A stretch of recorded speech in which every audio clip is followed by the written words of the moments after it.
হ্যাঁ, ধন্যবাদ, সালাম, আদাব। আমরা আজকে 2-3 দিন ধরে এই বৃষ্টি নিয়ে কথাবার্তা বলতেছি। গতকালে তো বৃষ্টি হওয়ার সম্ভাবনা ছিল না, কিন্তু রাত্রিতে দেখে একটু একটু দু একটা করে ফোঁটা পড়লো, মনে করলাম বৃষ্টি নামবে। কিন্তু আজকে সকালের আবহাওয়াটা খুবই ছিল, খুব রৌদ্র ছিল, অনেক গরম ছিল অনেক, ঠিক। কিন্তু এখন আবহাওয়াটা একটু নর্মাল মনে হইতেছে, চমৎকার দেখা যাইতেছে। আল্লাহ তাআলা হয়তো আমাদের কিছু কৃপা করবে, কিছু বৃষ্টি না হইলে তো আমরা এখন মরেই যাবো। এইভাবে হইলে আর বাঁচার কোনো রাস্তা নাই। হ্যাঁ, কি যে করি, আলাদা সবার কাছে আমরা দোয়া চাই এই মুহূর্তে খুব তাড়াতাড়ি যেন বৃষ্টি হয়, নাকি কথা ঠিক না? অবশ্যই সবাই। হ্যাঁ, আচ্ছা তুমি বলো। আচ্ছা, রাত্রে ঠিকঠাক ভাবে ঘুমিয়েছে? হ্যাঁ, বৃষ্টি গরমে তো ঘুম করা যায় না, ঘুমানো যায় না, নিয়ে হয়ে যায়, এত গরম পরে ঘুমানোর কোনো পাওয়া যায় না।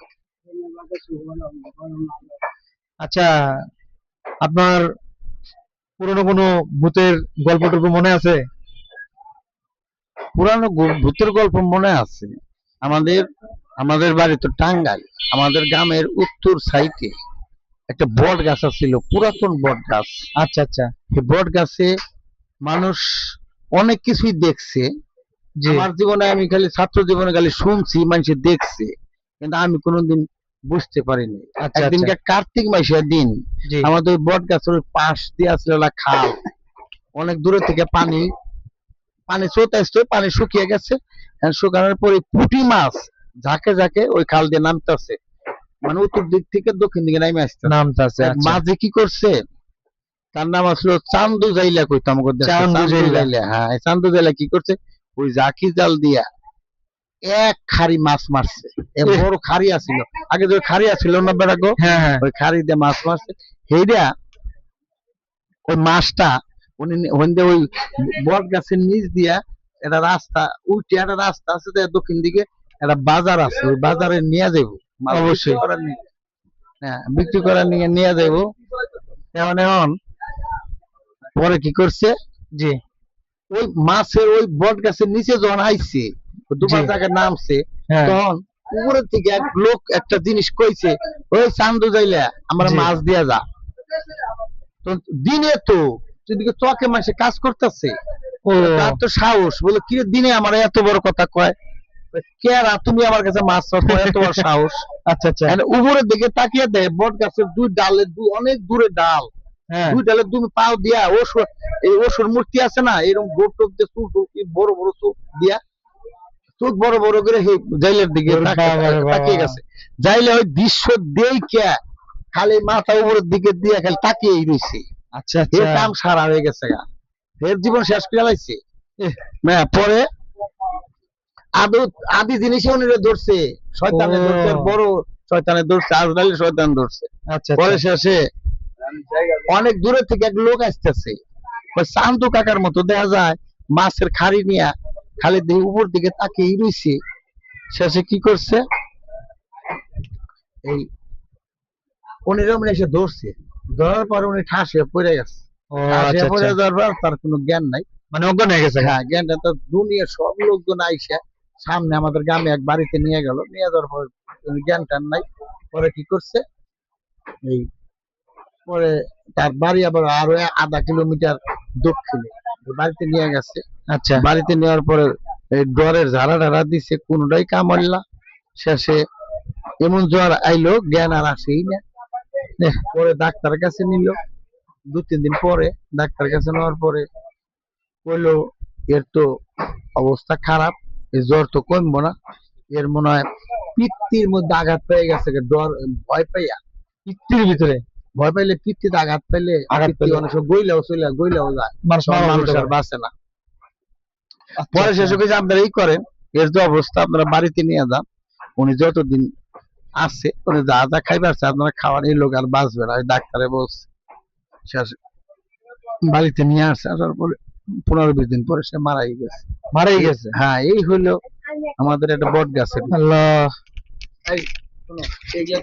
ধন্যবাদ, সালাম, আদাব, নমস্কার। আপনার সবাই কেমন আছেন? আমরা পরবর্তী একটা ব্লগ নিয়ে আপনাদের সামনে হাজির হয়ে গেলাম। আমরা যে জায়গায় থাকি, ওই জায়গায় যে একটা গাড়া আছে, ওই গাড়া তো আমরা কোনোদিন দেখি নাই, মানুষের কথায় যা শুনি তাই। এখন এই মানুষের দেখি কি মানুষে বলে বলে ওই জায়গায় একটা বুড়ি আছে, ওই বুড়ি চুল ছেড়ে দিয়ে মানে পাকের ঘরে রানতে গেছে বেটিটা, মনে করেন কি চুল ছেড়ে দিয়ে আসলাইতেছে আর হুকু নাই না, ই ই এমনি করে মারতেছে। বেটি দিয়ে একবার সারা দেয় নাই, তারপরে যখন 3-4 বার করতেছে তখন বেটি মানে আমাদের রান্নাঘরের ওইখানে একটা জানলা আছে, ওই জানলা দিয়ে মানে বেটি চাইছে, চাওয়ার পরে দেহে চুল মনে করো 20 হাত লম্বা, 20 হাত লম্বা চুল, পাও কত বড় ওই একটা বট গাছের উপরে, চায়া একদিকে চায়া উকুন মারতাছে। বেরি দেখা তো দৌড় দিয়ে আয়া ঘরের মধ্যে ঢুকে ঠাস করে মনে করো পড়ে গেছে গা নিচে। পড়ে যাওয়ার পরে বেটির বাপ বা বেটির জামাই সবাই ঘুমাইতেছে, পোলা পাইন হেরা সবাই উঠছে, উঠে কয় কি হয়েছে, পরে ওই বেটি কয় কি এরম এরম ঘটনা আমারে ভূত হয়েছে, আমি এই যে তার কিছুদিন পর তার জ্বর আইছে, জ্বর হওয়ার পরে তারপরে সে বলে আমি আর এই বাসায় থাকবো না, আমি এই বাসা ছেড়ে দিয়ে চলে যাব। তারপরে ওনার কিছুদিন পরে উনি এই বাসা ছেড়ে দিয়ে চলে গেল। এখন ওই যে মোস্তাক আঙ্কেল কিছু বলো।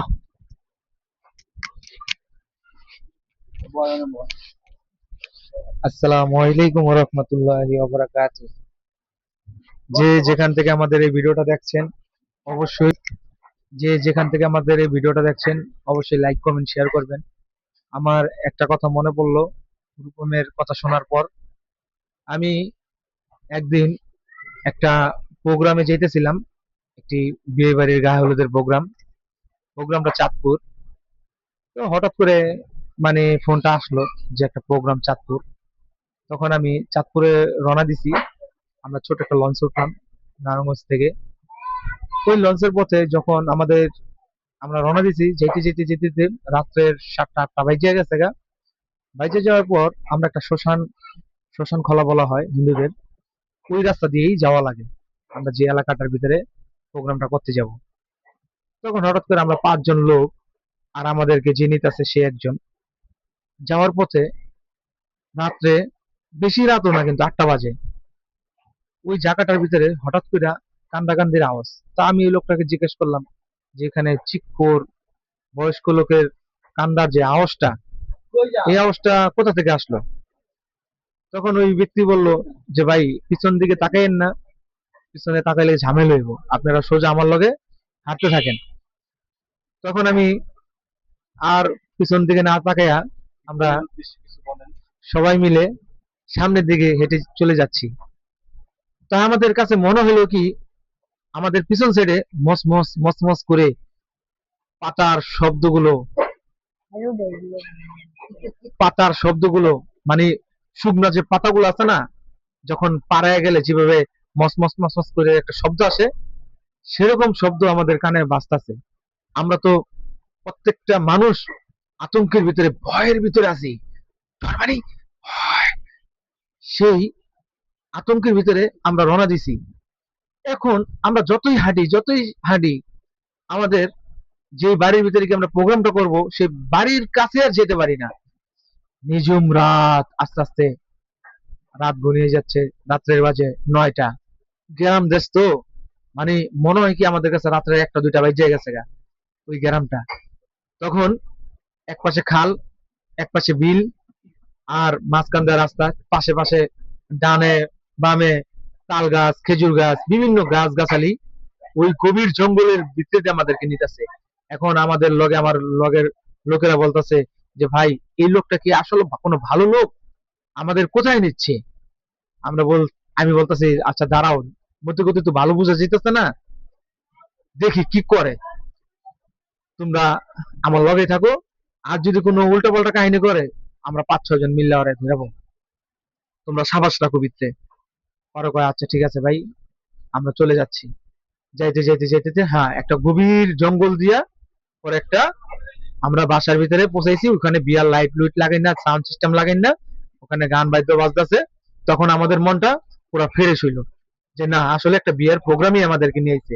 কিন্তু যে রাস্তাটা দিয়ে আমরা আইছি, অদ্ভুত রাস্তাটা, খুব ভয়ে আমরা খুব আতঙ্কের ভিতরে ছিলাম। তারপর রাত্রে আমরা ওখানে যাইয়া খাওয়া দাওয়া করে তারপরে 11টার দিকে আমরা প্রোগ্রাম শুরু করছি। রাত্রে একটা প্রোগ্রাম শেষ, শেষ করার পরে আমরা রাত্রে ঘুমাইছি। ঘুমানোর পর সকালবেলা রওনা দিয়ে আমরা ঢাকার উদ্দেশ্যে বাসায় এসে পড়ছি। এখন এখন আপনাদের সামনে কথা বলবে সেই আমাদের আবার রূপম, সে কিছু বলবে। হ্যাঁ, আচ্ছা, সে কথা একটু পরে বলবে, তার বাবা কিছু কথা বলবে। ধন্যবাদ সবাইকে। আচ্ছা, তুমি যে ভূতের এক গল্পগুলা বললা, ভূতের বললো সত্য ঘটনা, কিন্তু এগুলা মনের ভিতরে অনেকে সাহস রাখতে পারে না। আবার ভূতের একটা কাহিনী আছে, সে কাহিনীটা কি জানো? জি বলেন। ভূত বিভিন্ন আকার ধারণ করতে পারে। মানুষ হইতে পারে, গরু হইতে পারে, ঘোড়া হইতে পারে, ছাগল হইতে পারে, ভেড়া হইতে, বিড়াল হইতে, কুকুর হইতে পারে। কিন্তু ভূত ওরা প্রকৃতপক্ষে ভূত কিনা এটা যাচাই করে একটা আছে, উপায় আছে, জানো? সেই কেমনে উপায়টা এটা তো আমরা তো জানি না। আচ্ছা, তুমি ওইটা যখন রাস্তায় দেখলা, তুমি ওইটা জি। এই মাথাটা নিচে হইয়া হ্যাঁ। এবারে কাইতে মাটির সাথে তোমার মাথাটা মিশিয়ে দেখবা এটা পা আছে নাকি। পাওয়া আছে নাকি? হ্যাঁ, যদি পা থাকে তুমি মনে করবা এটা ভূত না, এটা হয়তো সত্যি কুকুর, বিড়াল, ও বা আচ্ছা ঘোড়া। আচ্ছা। আর যদি ওই ভূতের বা এই শয়তানের হ্যাঁ, পা থাকে না, পাওয়া থাকে না। না, ওরা মাটির বসুমতির উপর দিয়ে হাঁটে না, ওরা মাটির শূন্য শূন্য দিয়ে হাঁটে। শূন্যের উপরে হাঁটে। হ্যাঁ, হাঁটে। এটাকে চিনার কিন্তু খুব একটা উপায়, যদি মনে করে এই ধরনের দৃশ্য কেউ যদি চোখে পড়ে, জি। বলে এটা পা নাই না, তোমার সে সতর্ক হইয়া সে ওখান থেকে চলে যাওয়া উচিত। না চলে গেলে তারে পরবর্তীতে টিভিতে একবার মাইরে গেল, কারণ আচ্ছা, ওদের যে আচ্ছা। শক্তি। জি। আর যদি প্রকৃতপক্ষে ওটা ঘোড়া বা বিড়াল বা কুকুর প্রকৃতপক্ষে মানে এটা হয়ে থাকে হ্যাঁ। জন্তু, নাহলে তোমার আর কোনো ক্ষতি করবে না।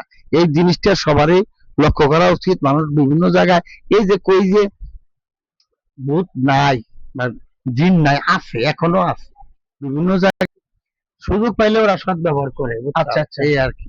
তাহলে এই যে নয়ন ঘটনা জানে, কারণ এই নাই কিন্তু ভূতের কিন্তু পা নাই, জিনের কিন্তু পা নাই, কুকুর হইতে পারে, বিড়াল হইতে পারে, ওদের কিন্তু পা নাই।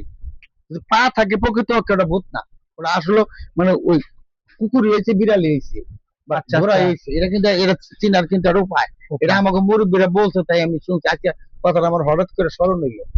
প্রকৃতপক্ষে যদি জিন থাকে, হুম। জিন যদি বিভিন্ন আকার ধারণ করে, জি। কিন্তু ওটা দেখতে হবে ওটার পা আছে নাকি, নিচের দিকে থাকে, পা আছে নাকি। পা থাকলে ওরা ওরা আর প্রকৃতপক্ষে পা থাকে, আর তোমার কোনো ভয় নাই। আচ্ছা, আচ্ছা। এই আর কি, বলো। আচ্ছা, আরেকটা কথা আপনাকে জিগে, আমরা যেরকম ছোট থেকে শুনে আইছি যে এই যে আমাদের বুড়িগঙ্গা নদী, শীতলক্ষা নদী, পদ্মা নদী, প্রত্যেকটা নদীর ভিতরে বলে একটা বুড়ি থাকে, এটা কি আসলে কি সত্য না মিথ্যা? না, প্রত্যেকটা বুড়ি বুঝতে না, যেমন ইয়া ভাই এরা বোন ছিল, যেমন বুড়ি, আচ্ছা। পদ্মা, যমুনা, হ্যাঁ।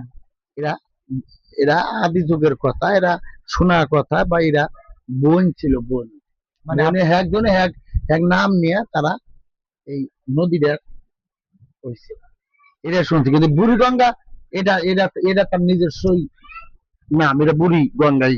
আবার যেমন সামনে পাইবে পদ্মা, ওদিকে পাইবে যমুনা, এটা এটা আলাদা আলাদা না, নাম। আমরা যেরকম ছোটকালে শুনছি যে নদীর ভিতরে যদি মানুষ নিয়ে যেত গা, মানুষ নেওয়ার পরে হয়ে যেত গা, তখন আমরা শুনতাম যে দেওরা পাল্টান দিয়ে লেগে যেত গা। এটা কি আসলে সত্য? হ্যাঁ, নদীটা পানিটা হলো অজর পারাগার। এই যে বুড়িগঙ্গাটা, এই বুড়িগঙ্গা কি আমি শুনছি যাদের এক সন্তান তাদের বলে বেশি করে মানে টেনে নেয়, এটা কি আজও সত্যি? এক সন্তানের উপরে আল্লাহ তাআলা বা ভগবান আঘাত করে বেশি, হুম, এক সন্তানের টানাটানিটা বেশি। হুম, মিথ্যা কথা না, আজ থেকে না, আগে পূর্ব থেকেই। হুম, এই জন্য কয় বলে এক কেসি তেলের উপরে চাপ পড়ে বেশি, হুম। ওইটা ডাইলেই পড়তে যতটা ওটা সতর্ক থাকে হ্যাঁ, তত হ্যাঁ, রাখা হ্যাঁ। লাগে, তো এই জন্য ওটার উপরে চাপ পড়ে বেশি। এটা কথা মিথ্যা না, তবে যার যেটুক আয়ের চালা আছে এটা নিতে পারবো না। আচ্ছা, আমরা যে শুনছি একটা একটা বলে স্যারের টেনে নিছে, টেনে নেওয়ার লাশটা আপনার ঢাকা যায় উঠছে, এটা কি সত্যি? কারণ কিন্তু তার সন্তান কিন্তু একটাই। ট্রেনে নিছে, কি সে যে নিছে এটাই তো বলতে পারি না, কারণ নদীর ভিতরে বিভিন্ন জন্তু জানোয়ার থাকে, জন্তু জানোয়ার তো নিতে পারে, হ্যাঁ। অনেক পরে ছেড়ে দিতে পারে। এটা নিয়ে ওইরকম জিনিস, এটা নিয়ে কোনো বড়াই করার কিছু নাই, নিতে পারে, এটা বিশ্বাস করার কিছু নাই। হ্যাঁ, এটা পানির ঠিক ভিতরে আছে। অনেক কিছু থাকে, পানির অনবিশ্বাস করার কিছু নাই, এটা অনবিশ্বাস করা যাবে না পানিটা। এটা নদীর ভিতরে কিছু না থাকলে নদী কেন শুকায় না? দুনিয়া শুকিয়ে যায়। ঠিক। এই বুড়িগঙ্গা দুনিয়া শুকিয়ে গেছে, এই দুনিয়া শুকিয়ে গেছে, কেন বুড়িগঙ্গা শুকাইলো না? নিশ্চয় এর ভিতরে কিছু আছে। হ্যাঁ, এই আর কি। হ্যাঁ, নিচু ভিতরে কিছু আছে। এই যে পদ্মা নদী, এর সব চড়া মরা পড়ে যায়, কিন্তু মাঝখানে কিন্তু থাইকেই যায়, মাঝখানে কিন্তু থাইকেই যায়। এটা আমরা এই জন্য পানির কোনো অস্বীকার করার কিছু নাই। না। পানির ভিতরে যে কি আছে এটা অস্বীকার, বিশ্বাস করতে হবে সবার। আচ্ছা, আমরা যেরকম শুনছি যে পানির নিচেও বলে এরকম রাজপ্রাসাদ, বাসা বাড়ি এগুলা আছে, এরকম আমরা শুনছি আর কি, এটা বিশ্বাস করি নাই। যেরকম বাড়িঘর আছে, রাজপ্রাসাদ আছে, হ্যাঁ, এরকম বড় বড় সাগরের নিচে বলে এরকম আমাদের মতন বলে বসবাস করে। এটা কি সত্য? হিন্দু ধর্মের একটা কথা আছে, হিন্দু ধর্মে এটা বলতো মা গঙ্গা, মা গঙ্গা। মা গঙ্গা তো নিচে বসবাস করতো। আচ্ছা। ওনে একটা রাজ্য ছিল, এরকম একটা কিছু শোনা যায়, কিন্তু এতটুকু আমি বলতে পারবো না। বুঝছো, অনেক কিছু আছে, বা তাদের ভিতরে তাদের এই পানির ভিতরে রাজ্য আছে, এনে থাকতেও পারে পানির ভিতরে রাজ্য। হ্যাঁ, হ্যাঁ, এটা হয়তো ওদের বসবাস, ওদের মা গঙ্গারও আছে, পুত্র সন্তান আছে, এরকম হইতেও পারে। এটা আমার অস্বীকার করার কিছু নাই। আপনি কোন নদীতে বা পুকুরে সাঁতরাইছেন? সাঁতার পারেন আপনি? হ্যাঁ, আমি সাঁতার পারি, সাঁতার পারি, আমরা অনেক সাঁতার জানি। এই নদী থেকে আমাদের বাড়িতে অনেক ছিল, পানি ছিল। আমরা বর্ষা মাসে আমাদের এই ব্রিজের নিচে যে স্রোত পড়তো, অনেক উপর থেকে আমরা লাভ দিয়ে পড়ে স্রোতের মধ্যে অনেক দিয়ে বাইসা যাইতাম, আবার এসে উঠতাম। এই আচ্ছা, অভ্যাস আচ্ছা। আমাদের আছে, আমরা করছি। আমার পুরা গ্রাম, আমি না, আমার বন্ধু বান্ধবরা সবাই করছি আমরা। এই দুপুর বেলা আমাদের এটা কাজই ছিল, এইটা পুরো 1 ঘন্টা আমরা ডুবাইতাম প্রতিদিন। ডুবে অনেক দূর ভাসতে ভাসতে যাইতাম, আবার কি করতাম, একজনের নৌকা নিয়ে যাইতো, আচ্ছা। নৌকা নিয়ে আগে আমাকে উড়িয়ে নিয়ে আইতো, আবার উঠে আবার লাভ দিয়ে আবার যাইতাম। এই কাজে আমাদের ছিল। আর ই করতাম, মজা করতাম, মজা করতাম হ্যাঁ, খুবই। আর ওই পানিগুলা এত টলটলা ছিল, কি সুন্দর পানি ছিল ওখানে। আচ্ছা, এই আপনি কোন সময় যেরকম ছোট আছিলেন, রোপণের থেকে একটু বড় বা রোপণের সময় না, তখন কি আপনার বন্ধু বান্ধবরা গাছে থেকে আম টাম পাইরা খেয়েছেন কোন সময়? আমাদের ওখানে আম সবার বাড়িতেই ছিল, আচ্ছা। এই জন্য কেউ আম টাম একজনের আম কেউ চুরি করে খাইতো না, কারণ সবার বাড়িতে আম গাছ আছে। আম হয়তো একজনের বাড়িতে গেলে, একজনে বইলে আইসা বসাও, হ্যাঁ। এই দুটো আম খাও। কিন্তু আমরা কেউ গাছের থেকে কেড়ে নিয়ে নিতাম, কারণ সবার বাড়িতে আম ছিল। এই জন্য আমাদের এই অভ্যাসটা ছিল না। এমনি কোন সময় নিজের হাতে মাছ ধরছেন? হ্যাঁ, মাছ ধরছি আমি, পলব দিয়ে মাছ ধরছি, বড়শি দিয়ে মাছ ধরছি। বাহ। যে দিনের যে মাছ, আমরা এই দিনে এই মাছগুলো মাছ। যেমন কার্তিক মাসে আমাদের বাড়ির দক্ষিণ মিরা পাগার ছিল, বড়শি আছে না, চিংড়ি মাছ আছে না, হ্যাঁ। এই চিংড়ি মাছ এই কচুরি পানার মধ্যে এই ফাঁকা করে ওই বড়শি ফালাইতাম। কিছুক্ষণ পরে ওইটা টুন্ডা এই করে নিত, নেওয়ার পরে কি সুন্দর সুন্দর কই মাছ মারতাম, টাকি মাছ মারতাম, ফলি মাছ মারতাম। ওই মাছগুলো সুস্বাদু অন্যরকম, জানো। এগুলা আমরা করতাম। এত মজা। হ্যাঁ, আমরা গ্রামের মানুষ তো অনেক মজা করে আইছি। আচ্ছা, ধন্যবাদ, অনেক কথা বললাম, আর কিছু বলতে চাই না। আবার নতুন নতুন কোনো ভিডিও নিয়ে আপনাদের সামনে চলে আসবো। ধন্যবাদ। ধন্যবাদ, সালাম, আদাব, নমস্কার। আপনারা সবাই ভালো থাকেন, সুস্থ থাকেন। এই মুহূর্তে আমরা চলে যাচ্ছি। ভালো থাকেন, আমাদের ভিডিওর পাশে থাকেন, দেখেন আমরা কি কি করি। সাবস্ক্রাইব করবেন, কমেন্ট করবেন, লাইক করবেন, শেয়ার করে দিবেন। ধন্যবাদ, সালাম।